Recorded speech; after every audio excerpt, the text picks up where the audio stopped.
The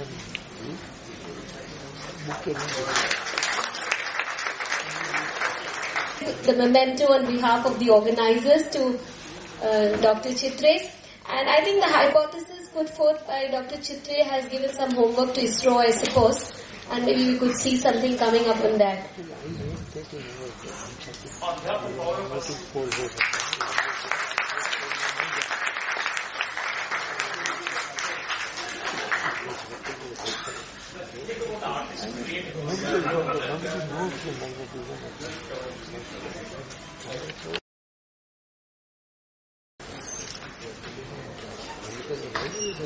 Mallika Ben, dignitaries in the dais, the missionaries of science, I see sitting around here, and the heavyweights from atomic energy, Chidambaram and his colleagues, and Kiran Kumar from space.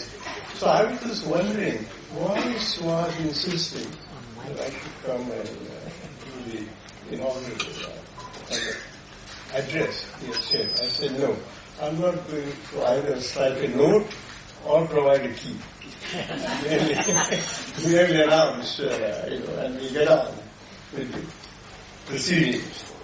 But I'm enthusiastic participants here, including Suhas and Jayaraman, Vajrajan, have arranged this national conference on India in nuclear energy and space, and sponsored by the National Center for Science Communicators of the National Education Society, along with Saraswati Vidyabhavan, to note the achievements and the plans of India in this domain. Well, I think India should look back with pride and ahead. This is the title I borrowed from an address I heard when I was at Caltech, way back 50 years ago. And Caltech was celebrating its 75th anniversary. And the last address was given by the president of Caltech then, Lee A. Dubridge. And in the audience, first row, were the trustees of Caltech, heavyweights of Los Angeles and Pasadena, Beckman, the Beckman instrumentation fame, and Cake, and a whole lot of them. And in the first half, Dr. Dubridge recalled the accomplishments of Caltech. And they were sitting in the well audience like Pauling and Kellman and Feynman. And he said that I don't have to tell you what they have achieved in science. And all of this we have done in the first half, admittedly very admirably, purely by scientific contribution at the highest level, which was fetched Nobel Prizes. And this was done with support from the US government's US Navy, US Air Force. In fact, US Air Force used to sponsor the research in relativity and gravitation at that time. This is way back in 1967. And he says that, you should not rely on such funding support. You should try and raise your own endowments. Here we are, sitting in front of the trustees, the high and the mighty of Los Angeles, Beckman and Cakes and others. We should raise funds to dare that. Caltech took that up seriously, and now they built up an endowment at the level of, I think, $1 billion. Not to mention the endowments of Princeton and MIT and others, Harvard. Now, this is a lesson which we have to learn. I think our government has been quite generous in supporting funds for enterprises in which we have sort of played around, and people ask me, what do you do? So I say I do research in science, in astronomy. It doesn't impress them. I mean, I'm dealing with objects so far off, they will have no influence on daily life here. But then you have to say that, there is a subtle difference between basic sciences and, of course, applied sciences and technology. we build models. And that's why I have great admiration for the efforts of Dr. Kiran Kumar and others in ISRO, that you have, first of all, you had Chandrayaan 1 and now Chandrayaan 2. It almost got there. Don't ever come to failure. The science is built on failures. As a theoretician, I keep on building models. 10 ideas you give, about 8 or 9 ideas work, 1 or 2 don't. But that doesn't mean that you have not succeeded. All the time, you are going in steps, building on your experience. And this is exactly what we expect ISRO to do. Well, you have done pretty well. It has been trying to now establish communication with the Chandrayaan 2's Vikram lander. Hopefully, you will succeed. Which, of course, unfortunately stopped talking to us. It will be just about a kilometer or two above the lunar surface. But I have a crazy thought in my mind when I was watching the landing, which I was hoping would be soft landing. Turned out to be, I think you are now advertising, soft, hard landing. Then I asked myself, why should this stop or interfere with the communication links on board the Vikram lander? Maybe this is Payastupin's vision, that it landed in a magnetic north. How do you know? Have you scanned the south pole of the moon? Maybe there's a magnetic north, and you might ask me, the moon doesn't have magnetic field. Where did this magnetic north come from? Well, the solar wind is sweeping past the earth and the moon. It may have deposited, along with the energetic particles, magnetic fields too, which have been noted, strong enough to disable the communication link on the lander. So what would be a theoretical solution? Oh, just move the lander about 10, 20 meters. Hopefully it will come out of the magnetic domain and will start communicating. This is something for you to take home. You have your orbiter circling down. You have NASA behind you, who is very supportive. Let it design an experiment to give a push to Chandrayaan 2. You see, they were dreamers, like Homi Bhabha and Vikram Sarabhai, who came 50 years ago on the Indian scene. They are the makers of modern Indian science and technology. Don't ever forget that. And they set the blueprint. In fact, I don't know whether I should risk this story. You should correct me, Mallika. Well, both of them were in Cambridge. They came back. At one time, both Homi Bhabha and Vikram Sarabhai were quoting your mother, Nuralini, an accomplished dancer from the area. As it turned out, Vikram, my God, Nuralini and Bhabha got atomic It's a matter of time that eventually Vikram, by whom I used to call Vikram Kaka, I'll tell you that story. But this is going to be a talk full of stories. You have to be patient with me. And he got, after Homi Bhabha's untimely death, in plane crash in Mont Blanc, both the atomic energy and, of course, space agency, because by then Bhabha and Vikram Kaka had decided to get into the space, and that was decided around that time.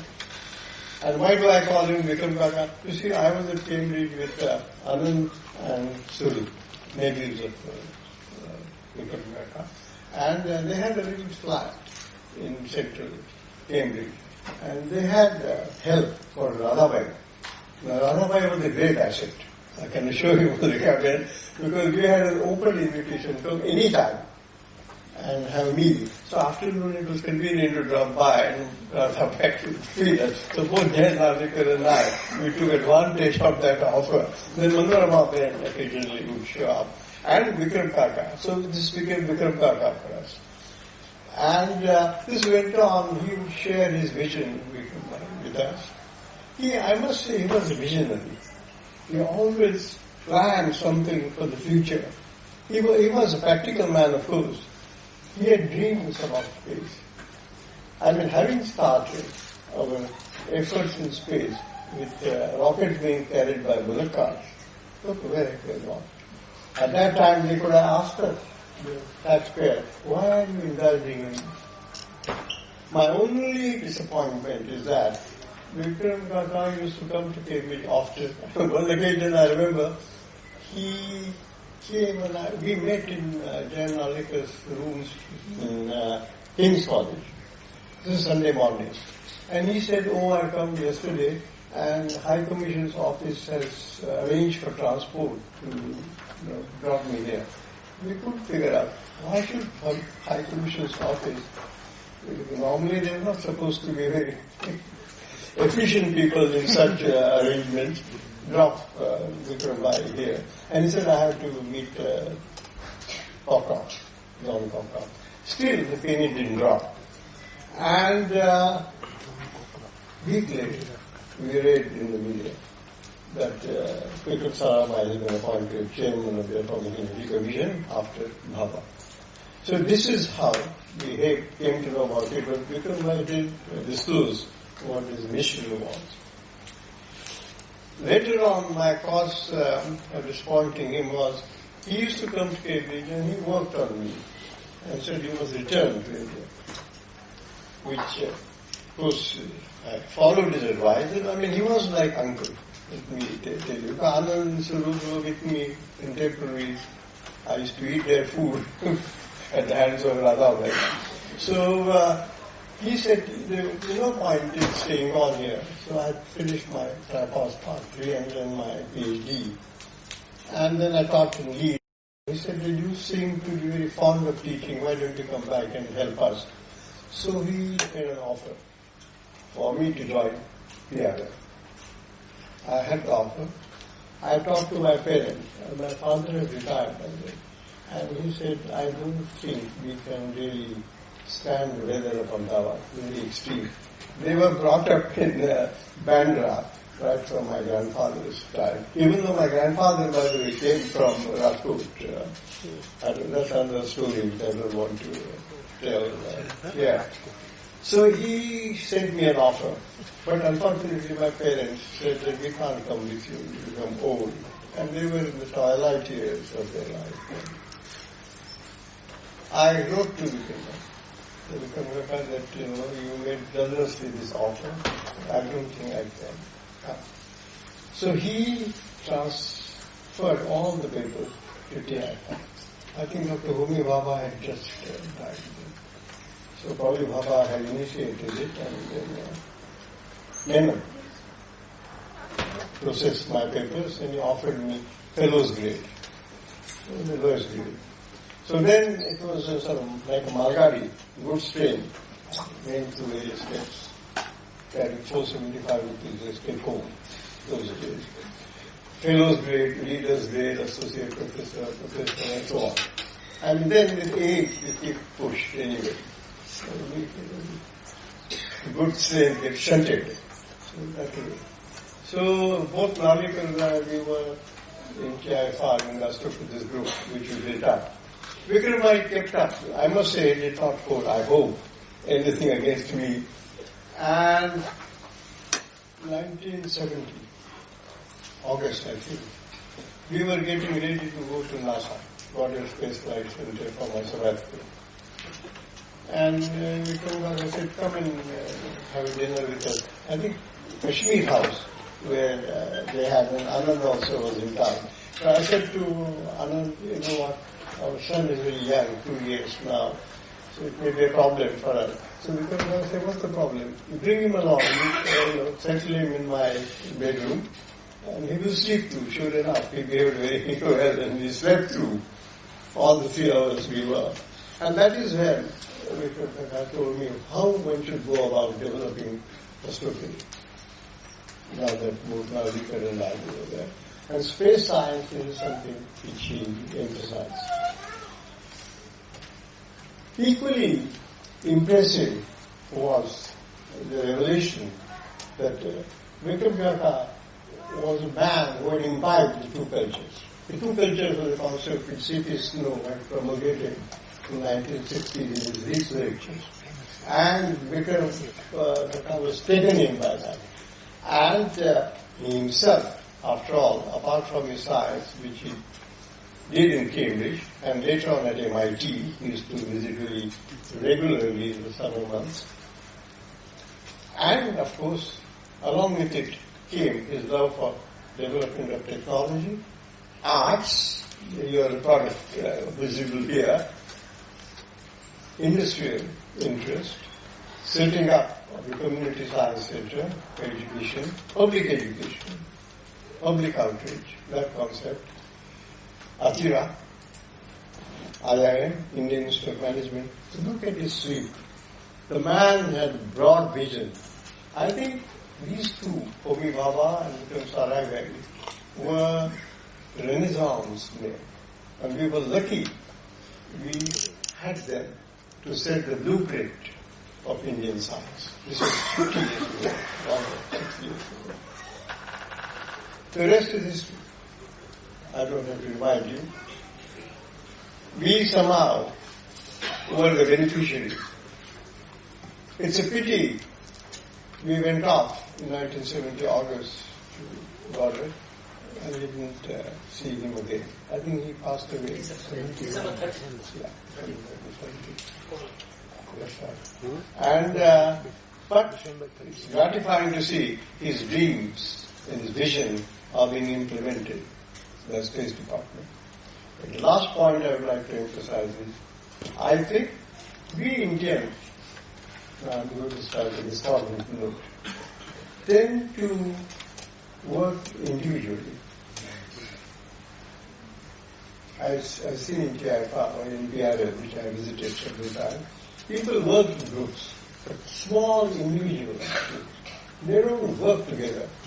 They don't realize that the work done individually, unless you are a Dirac or a Feynman or a Bohr, you cannot make the kind of impact worldwide. To make an impact, you need a broad wavefront, and that is lacking in our country. Now I know mega science projects are coming up, and we are doing it. What has happened is, in my view, this is perhaps, is it true, Srinivas? The first conference which has been organized, where you see a confluence of atomic energy and space science. You see, there is so much. Yesterday, if you were to read Times of India issue, Srinivas has written a piece in which he says it's not widely known that BRC and ECI, they have played a role in participating in the program space. The antenna, the 32 meter antenna, that helps. So unless we synergize, here is an agency like Atomic Energy, which has enormous development in workshop and engineering. Space, likewise, has. Why don't we fuse together? Why don't we confluence together? After all, Homi Bhabha and Vikram Sarabhai could work together, and they were the two. Out of it, all these derivatives have emerged. I think it's our responsibility to see to it that we carry the mission forward by Samvati Karyasiddhika, unity is strength. So what do we want to do? As the poet says, Tamasoma Jyotirgamaya. Vidya, after all, knowledge is Savidya, Vimukti. That is knowledge, which liberates your mind. But all that, when you imbibe, when you discuss together with minds which have something original to say, it's pointless going back. India has such a rich history, cultural heritage. Of course, we have to learn from that. But those of us who haven't learned from the lessons of history are bound to repeat the mistakes. So my message finally, before I hand over to Suha, is that I think we should work together. And it is commendable that atomic energy establishment and space, they have come together on a platform to share their thought. I hope you will carry on this tradition and execute missions together unless you choose to operate independently. That's all I would like to say. I'm sorry for giving you a missionary start.